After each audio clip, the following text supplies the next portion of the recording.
जाता है, धनपतियों की नगरी कहा जाता है। जी जी जी। नवलगढ़ में ही वैसे मोर देन 150 हवेली है। अच्छा अच्छा। पर जो यहाँ पे 3 हवेली है वो उनका तीनों का अलग ही अट्रैक्शन है जी। जैसे अब आप मुरारका हवेली में हो जी। जो मुरारका हवेली जो कमल मुरारका जी है उनके दादाजी ने बनाई थी जी। पर कमल जी मुरारका का ध्येय यही था कि मैं ये ओरिजिनलिटी है लोगों को यही दिखाऊं। सही बात है। तो उन्होंने रेस्टोर्ड के नाम से यहाँ पे कुछ भी नहीं किया। सही बात है। जो कुछ है वो ओरिजिनल है। जी। यहाँ पे जो काम हुआ है वो केवल कंजर्वेशन का काम हुआ है। जी। मोस्टली आप जितनी भी हवेलियां देखोगे सब में रेनोवेट कर दिया सबको। रेनोवेट कर दिया किसी ने होटल में कन्वर्ट कर दिया, क्या कर दिया, पर ये हवेली है उसको एज इट इज रखा है। अच्छा अच्छा।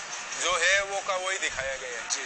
तो मोस्टली आप जितनी भी हवेलियां देखोगे उनमें जो पेंटिंग्स आप देखोगे वो पेंटिंग्स हिंदू रिलीजन के ऊपर आधारित है। अच्छा अच्छा। और कुछ पेंटिंग्स है वो राजा महाराजा ब्रिटिश लोगों के पोर्ट्रेट है। अच्छा। जैसे आप ये हवेली का जो मेन दरवाजा है इसको देखिए कितना खूबसूरत है। बहुत बढ़िया है। इसके जो ऊपर आप प्रोसेसन देख रहे हो वो भगवान राम के राज तिलक का प्रोसेसन यहाँ पे दर्शाया गया है। जी जी जी।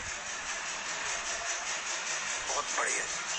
जितनी भी आप हवेलियां देखोगे हर हवेलियों का जो आर्किटेक्चर है वो आपको सेम मिलेगा। सेम है। हर हवेली में आपको 3 पार्ट मिलेंगे, 3 कोर्टियाज। अब अपन पहले कोर्टियाज में ये आउटर साइड और बिजनेस के लिए यूज होता था। अच्छा अच्छा। जो ये हवेलियों के मालिक है ये सब ट्रेडर्स थे, खरीदना और बेचना ये इनका काम था। जी जी। तो जो भी कोई गेस्ट आया मोस्टली जो ये हवेली का जो मेन दरवाजा है जी जी जी ये हमेशा बंद ही रहता था। अच्छा अच्छा अच्छा। ये दरवाजा हमेशा बंद ही रहता था। जी। तो किसी का भी जो भी कोई आता था उसका आना जाना इस खिड़की के अंदर से ही रहता था। अच्छा अच्छा। और ये इतने बड़े बड़े गेट इसलिए हैं यहाँ हाथी वगैरह भी आते होंगे। हाँ जी जी। ये जो रूम है ये बिजनेस रूम है। जी। जैसे भी कोई गेस्ट आया उसका वेलकम कर दिया वहाँ पे बिठा के। अच्छा अच्छा अच्छा। अगर उनको इनके साथ में बिजनेस करना है जी जी जी तो ये रूम फॉर बिजनेस। यहाँ आके अपना डील कर लो। और एंटरटेनमेंट के लिए भी इसको यूज करते थे। अच्छा अच्छा। तो सब लोग ऊपर बैठ जाते थे, म्यूजिशियन सामने बैठ जाते थे जी। और डांस है, कोई पोपेट है, कोई मैजिक है, जी जी जो भी इनको देखना रहता था वो देखते थे। ये देख लो भाई। और ये हैंड फैन है। जी जी। पंखा। जी। बहुत बढ़िया जी, बहुत बढ़िया। गजब। बताइए।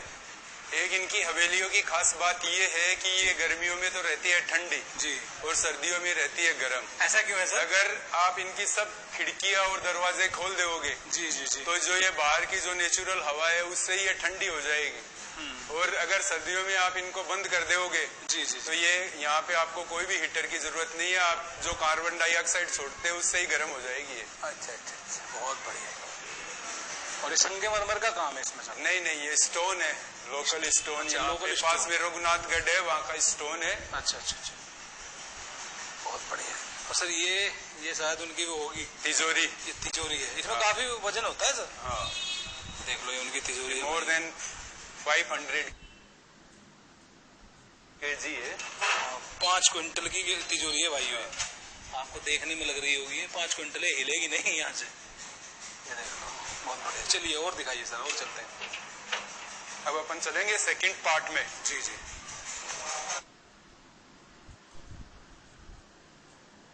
जाता है धनपतियों की नगरी कहा जाता है। जी जी जी। नवलगढ़ में ही वैसे मोर देन 150 हवेली है।